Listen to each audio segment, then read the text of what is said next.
Shalom teman-teman yang diberkati oleh Tuhan kita Yesus Kristus, kembali bersama saya di channel My God is Great. Dan di video kali ini teman-teman yang diberkati oleh Tuhan, satu tayangan video yang saya tampilkan untuk kita sehubungan dengan Imam Mahdi. Apakah Imam Mahdi ini adalah Isa atau keturunan Nabi Muhammad? Karena di dalam pemahaman orang Islam atau saudara kita Islam, mereka berkata bahwa Imam Mahdi itu adalah merujuk kepada Yesus. Dan tentunya di dalam eskatologi, di dalam pemahaman Islam, di mana Imam Mahdi itu adalah merupakan hakim yang adil. Dan di sisi lain juga Yesus adalah hakim yang adil. Lah, namun apakah Imam Mahdi ini merupakan salah satu petunjuk jalan atau hidayah seperti pemahaman saudara kita Muslim yang dimana mereka memandang bahwa Yesus itu atau Isa adalah Imam Mahdi. Tetapi bagi iman Kristen bahwa Yesus itu melebihi daripada petunjuk jalan. Yesus berkata, "Akulah jalan kebenaran dan hidup." Yesus Kristus sendirilah jalan, bukan sekedar memberikan petunjuk. Bagaimana tanggapan Dr. Bambang Nursena untuk menanggapi tentang pertanyaan-pertanyaan yang dilontarkan kepada iman Kristen? Mari kita saksikan bersama video berikut ini. Ini yang menarik nih Pak. Ada pertanyaan di dalam iman saudara kita Muslim, Islam, mereka juga mempercayai bahwa sosok Yesus atau yang mereka sebut Isa itu adalah juga Imam Mahdi. Ya, Imam Mahdi. Nah, pertanyaannya adalah, dalam eskatologi Islam, Imam Mahdi itu sama tidak dengan konteks dari konsep dari kekristenan? Ya, itu termasuk salah satu problem dalam dialog. Karena apa? Kadang-kadang orang sendiri juga ikut-ikutan dengan menyebut itu. Imam Mahdi itu beda dengan imam besar. Imam besar itu konteksnya konteks upacara kurban, yaitu Kohen Hagadol. Ya, Rois Kahin bahasa Arabnya. Sementara Imam Mahdi itu adalah dalam konteks Islam itu imam pemberi petunjuk. Imam penunjuk jalan, gitu. Makanya petunjuk itu hidayah. Ya, Imam Mahdi itu imam pemberi petunjuk. Dalam iman Kristen, Yesus bukan sekedar pemberi petunjuk, dia adalah jalan itu sendiri. Akulah jalan dan kebenaran dan hidup. Dia bukan sekedar penunjuk jalan, tapi dia sendiri adalah jalan yang melaluinya kita bisa kembali kepada Tuhan, kepada Allah, ya, kepada Bapa Surgawi. Kemudian istilah Imam Mahdi itu banyak sekali tersebar dalam berbagai macam hadis Nabi Muhammad. Salah satunya misalnya diriwayatkan oleh Ahmad, ya. Yusika min asa minkum an yalqa Isa ba'na Maryam imama mahdiya wa hakaman adlan. Yang artinya bahwa sungguh telah dekat di antara kalian bahwa Isa itu akan segera datang sebagai Imam Mahdi dan hakim yang adil. Soal istilah hakim yang adil itu saya kira sama. Kalau kita dalam pengakuan iman itu dan akan datang dari sana untuk menghakimi orang yang hidup dan orang mati, itu konsepnya sama. Tetapi khusus untuk Imam Mahdi itu beda. Dan Imam Mahdi sendiri di dalam hadis itu ada dua versi. Ada hadis-hadis khususnya yang dianut orang-orang Syiah. Imam Mahdi itu adalah sosok keturunan Nabi Muhammad sendiri yang akan datang pada akhir zaman. Ini eskatologi Islam. Tetapi ada hadis-hadis yang khususnya diperkenalkan oleh kaum Sunni. Imam Mahdi itu ya Isa sendiri, seperti hadis riwayat Ahmad tadi. Isa ba'na Maryam itu imam mahdiya wa hakaman adlan. Di sini Isa sendiri adalah Imam Mahdi. Kemudian hadis yang lain dari riwayat lain dikatakan bahwa la mahdiya ila Isa ba'na Maryam. Tidak ada Mahdi kecuali Isa putra Maryam. Jadi ada dua konsep. Ada yang mengatakan Imam Mahdi itu adalah Isa, ada yang mengatakan Imam Mahdi itu adalah keturunan Muhammad.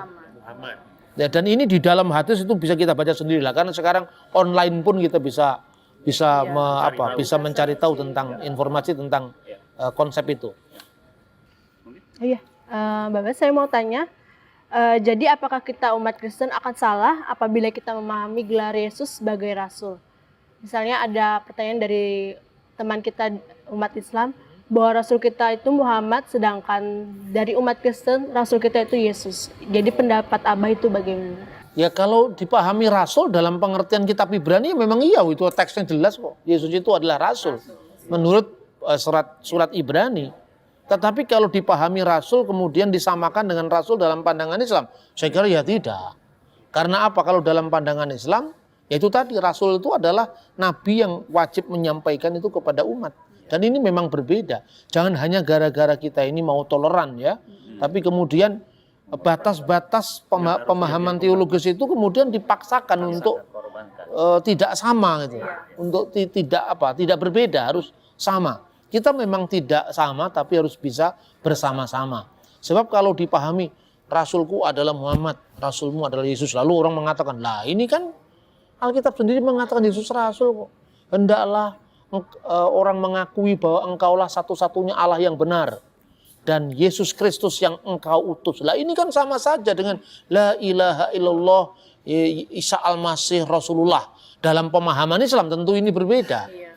Memang Yesus itu diutus, kata utusan itu muncul satu kali. Tapi aku diutus Bapa, Bapa mengutusku itu berkali-kali sebagai kata kerja. Tapi kata sifat hanya muncul satu kali. Saya kira itu.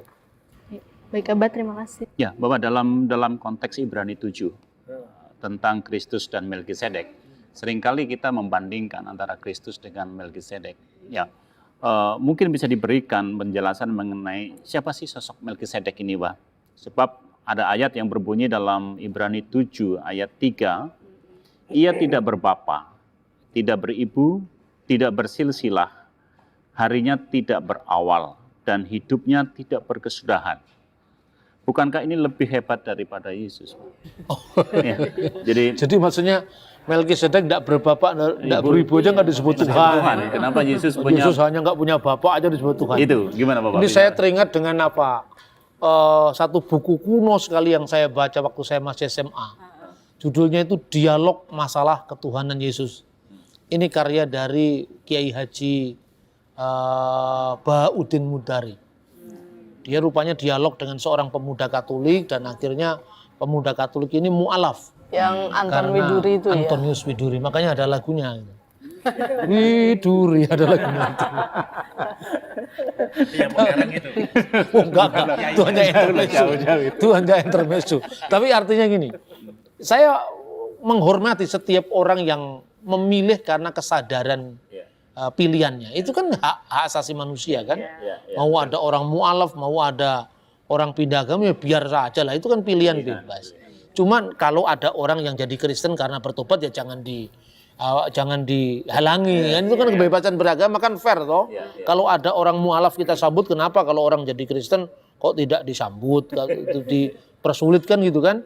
Sebab bagi orang Muslim mungkin kata orang meninggalkan Islam itu murtad, tapi bagi orang Kristen itu bertobat kan itu kan. Itu tinggal dari sudut pandang mana. Nah, yang menarik dari Kiai Haji Bahauddin Mudari itu mengatakan gitu loh, kenapa Isa itu hanya tidak berbapa aja kok disebut Tuhan.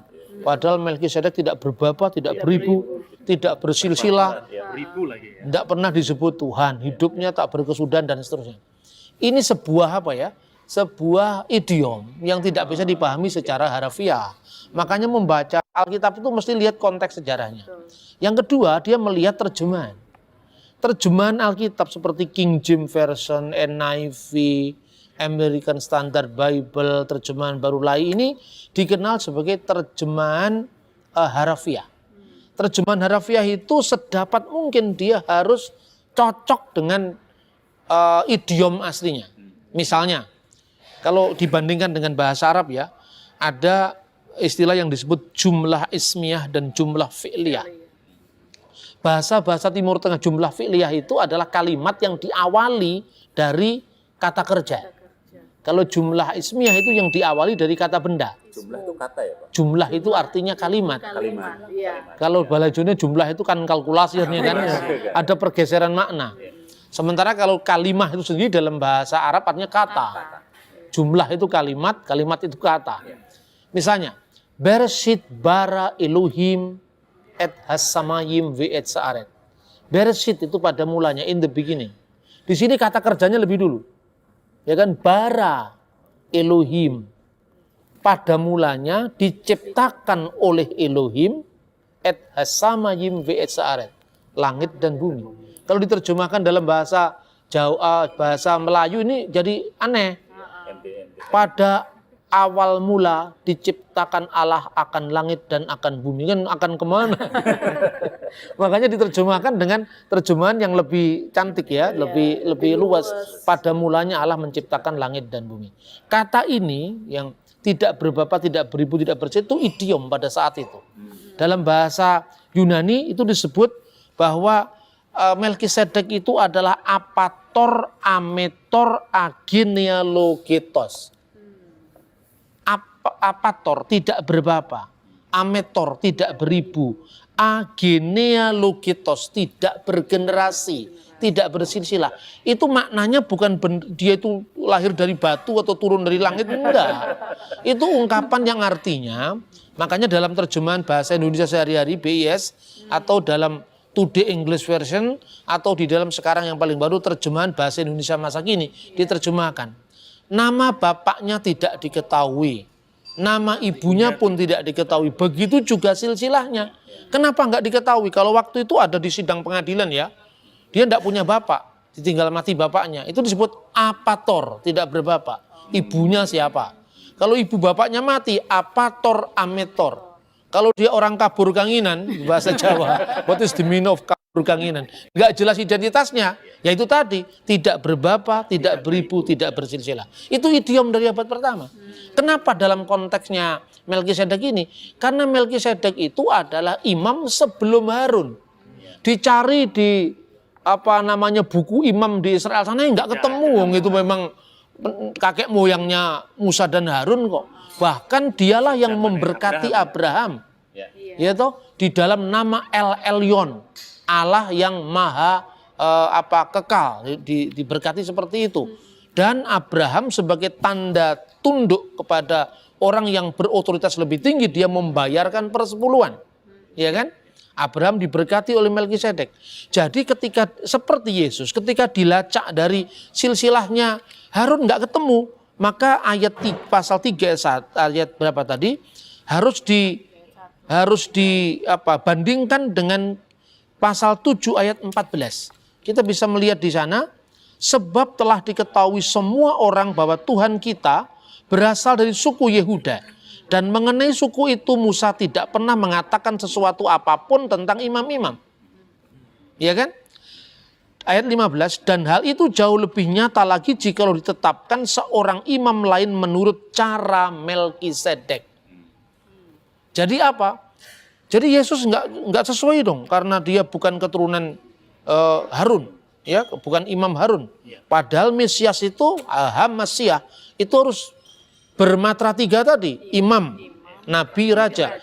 Nabi dia keturunan Yehuda, raja cocok.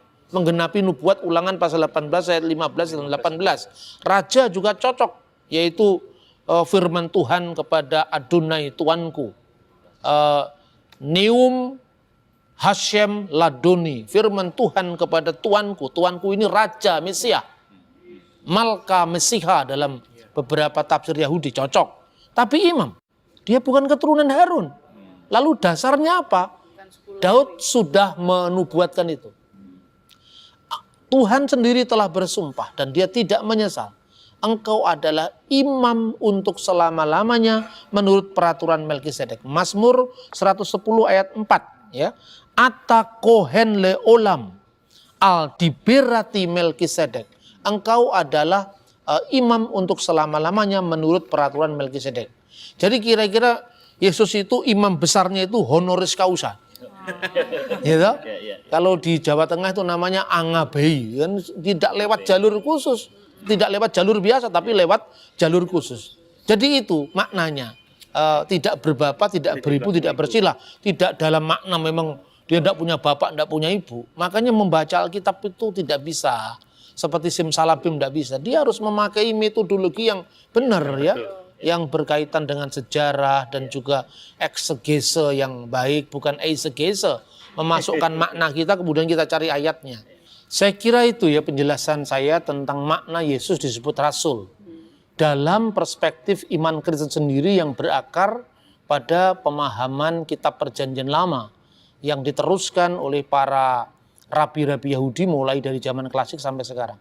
Jadi berakar pada istilah seliyah atau selihah, bukan dalam pengertian Islam. Saya kira itu penting di dalam kita memahami batas-batas ketika kita melihat agama orang lain, tidak boleh dari perspektif kita. Dan sebaliknya juga orang Kristen tidak bisa memahami agama lain dari perspektif Kristiani. Terima kasih.